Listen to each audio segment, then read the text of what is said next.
Papa Mamadou Tandian, président AGAR. AGAR, Association Générale des Allocataires des régimes de retraite de l'IPRES. L'IPRES a innové pour les épreuves de preuve de vie cette année. C'est surtout par rapport à ce que les pensionnaires de l'IPRES puissent le faire sans se déplacer. Donc, pour éviter aux retraités en fait des difficultés.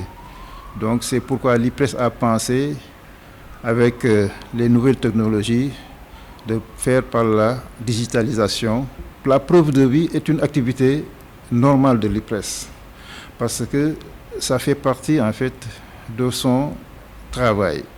Donc, si je remonte vers les années 2000, en fait, les gens qui étaient payés par virement bancaire venaient pratiquement chaque 3 mois se faire pointer avant les paiements.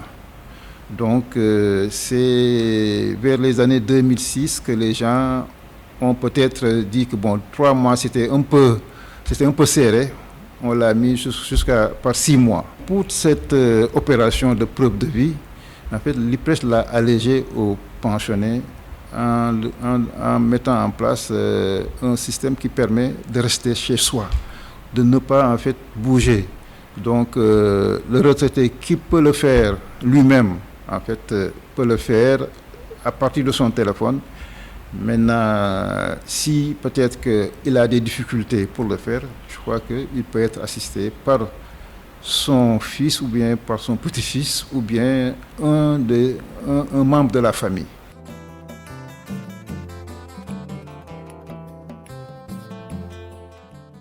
Les numéros d'allocataires, je crois qu'il faut déjà préciser que au niveau de l'IPRES, souvent, en fait, avec le nouveau système d'information, en fait, il y a ce qu'on appelle un numéro unique.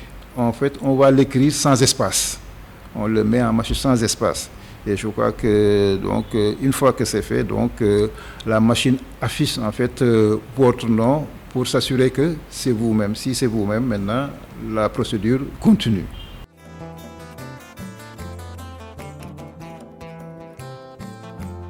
Sur les 3 parcours, que ce soit en fait la carte d'identité CEDEAO détenue par les Sénégalais, ou bien pour les étrangers, ou bien ce qu'on appelle les tiers. Pour les gens qui utilisent la carte d'identité CEDEAO, en fait, la première chose à faire, donc une fois que l'identification est validée, donc, pour le scan de la carte d'identité CEDEAO, on le fait en recto verso. Donc, il faut s'assurer que, la première phase, c'est le recto. Donc, est bien, je crois que placé, puisqu'il faut suivre les instructions au niveau de la machine qui te dit que de bien placer la carte d'identité sur le rectangle et la machine valide, en fait, valide la carte d'identité. Donc, le verso est là.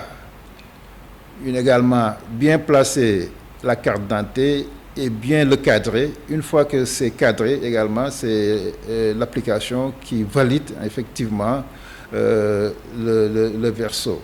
Une fois que c'est fait, donc la phase de scan de la carte d'identité est terminée. À préciser pour l'étape 2, parce qu'à ce niveau, il y a d'abord la carte d'identité CEDEAO pour les Sénégalais. Également, il y a la carte d'identité pour les étrangers. Également, il y a pour les tiers aidants.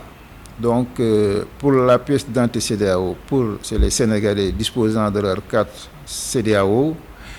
Pour les étrangers, c'est les étrangers qui soit vivant au Sénégal ou sont à l'étranger qui peuvent le faire à partir de leur pièce d'identité, de leur pays respectif. Maintenant, pour le troisième, les tiers aidants, en fait, il s'agit en fait de pensionnés qui sont dans peut-être l'impossibilité d'être pris en vue, donc on ne peut pas prendre la photo. Donc, c'est des cas où l'allocataire est malade, hospitalisé, ou bien l'allocataire est dans un lieu de prévention comme en prison ou en prison. Donc également des cas où également l'allocataire peut ne même pas être hospitalisé, mais également étant chez lui, mais son état fait que je crois qu'on ne peut pas du tout le prendre. Mais pour tous ces cas-là, il faut quand même des justificatifs. Il faut des pièces justificatives. Et en fait, à partir de ces pièces justificatives, maintenant, le travail, et en fait, le tiers aidant peut en fait faire la photo à leur place. Je crois il faut vraiment apporter ces précisions par rapport au scan pour les pièces d'identité.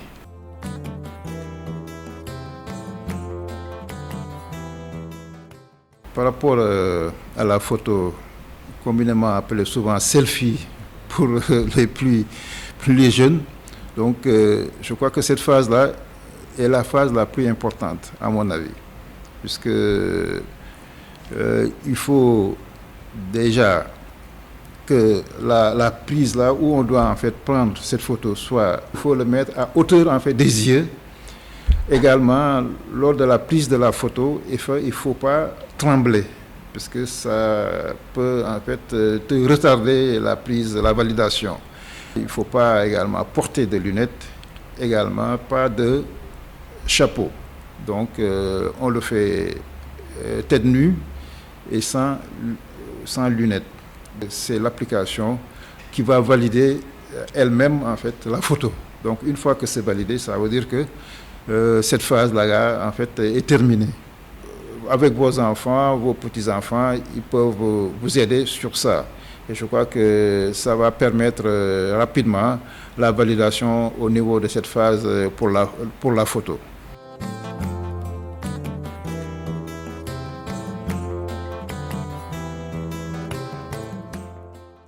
Donc une fois que les 3 phases terminées, par exemple l'identification, introduire le numéro allocataire et que la machine vous identifie, après pour scanner la pièce d'identité recto verso validée, également la 3e phase, la photo validée. Maintenant, en fait, on vous demande d'écrire votre numéro de téléphone, votre propre numéro de téléphone. Et une fois que le numéro de téléphone est écrit, il faut valider. Et une fois validé, en fait, l'IPRES vous envoie aussitôt un SMS comme récépissé pour prouver que vous avez fait votre épreuve de vie. Et un message vous sera envoyé à partir de votre numéro portable. Le message que vous recevez est un message pour montrer que vous avez fait l'épreuve, mais la validation en fait de l'épreuve de vie se fera une semaine après, qui vous sera également envoyée sur votre portable.